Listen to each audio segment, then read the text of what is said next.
नमस्कार दोस्तों, आज के हमारे इस वीडियो में हम आपके लिए मंगला गौरी व्रत की पौराणिक कथा लेकर आए हैं। बहुत समय पहले की बात है, किसी नगर में धर्मपाल नाम का एक सेठ रहता था। सेठ धर्मपाल के पास धन संपत्ति की कोई कमी नहीं थी। वह स्वयं सर्वगुण संपन्न था। देवों के देव महादेव का परम भक्त था। कालांतर में सेठ धर्मपाल की शादी गुणवान वधू से हुई। हालांकि विवाह के बाद कई वर्षों तक उन्हें कोई संतान प्राप्त नहीं हुई, जिससे सेठ चिंतित रहने लगा। वह सोचने लगा कि अगर संतान नहीं हुई तो उसके कारोबार का कौन उत्तराधिकारी होगा। एक दिन सेठ धर्मपाल की पत्नी ने संतान के संबंध में किसी पंडित से संपर्क करने की सलाह दी। पत्नी के विचारानुसार सेठ नगर के सबसे प्रसिद्ध पंडित के पास जाकर अपनी दुविधा बताने लगा। उस समय उस पंडित ने सेठ को और सेठानी को भगवान शिव और माता पार्वती की पूजा उपासना करने की सलाह दी। कालांतर में सेठ धर्मपाल की पत्नी ने विधि विधान से महादेव और माता पार्वती की पूजा उपासना की।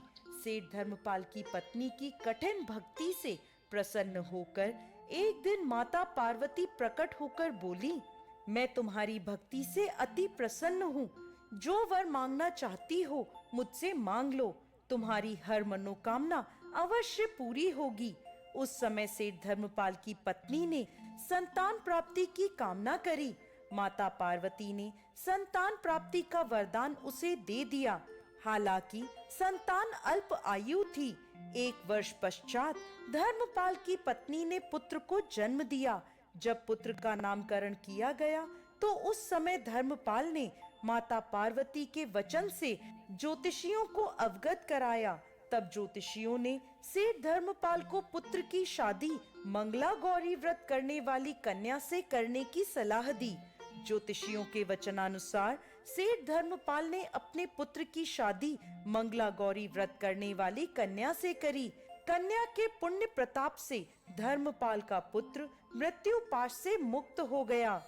हे मां मंगला गौरी, जैसी कृपा आपने सेठ सेठानी पर करी और उनके पुत्र को लंबी आयु प्रदान करी, वैसे ही इस कथा को कहते, सुनते और हुंकारा भरते सब पर कृपा करना। जय मां मंगला गौरी, जय भोलेनाथ। दोस्तों, सावन महीने के प्रत्येक मंगलवार को मंगला गौरी व्रत रखा जाता है। इस दिन विवाहित और अविवाहित स्त्रियां मंगला गौरी व्रत रख देवों के देव महादेव और माता पार्वती की पूजा उपासना करती हैं। इस व्रत के पुण्य प्रताप से विवाहित स्त्रियों को सुख और सौभाग्य की प्राप्ति होती है।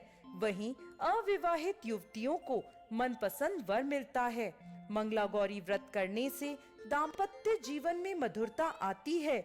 अगर आप भी मनोवांछित फल पाना चाहते हैं तो मंगला गौरी व्रत के दिन विधि विधान से महादेव संग माता पार्वती की पूजा उपासना करें। साथ ही पूजा के समय मंगला गौरी व्रत की यह कथा अवश्य सुनें। इस कथा को सुनने के बाद विवाहित महिलाएं अपनी सास तथा ननद को 16 लड्डू का बायना देती हैं। इस विधि को पूरा करने के बाद व्रती 16 बाती वाले दिए से देवी की आरती करती हैं। व्रत के दूसरे दिन यानी बुधवार को देवी मंगला गौरी की प्रतिमा को नदी या पोखर में विसर्जित कर दिया जाता है। अंत में मां गौरी के सामने हाथ जोड़कर अपने समस्त अपराधों के लिए एवं पूजा में हुई भूल चूक के लिए क्षमा मांगे। इस व्रत और पूजा को परिवार की खुशी के लिए लगातार 5 वर्षों तक किया जाता है।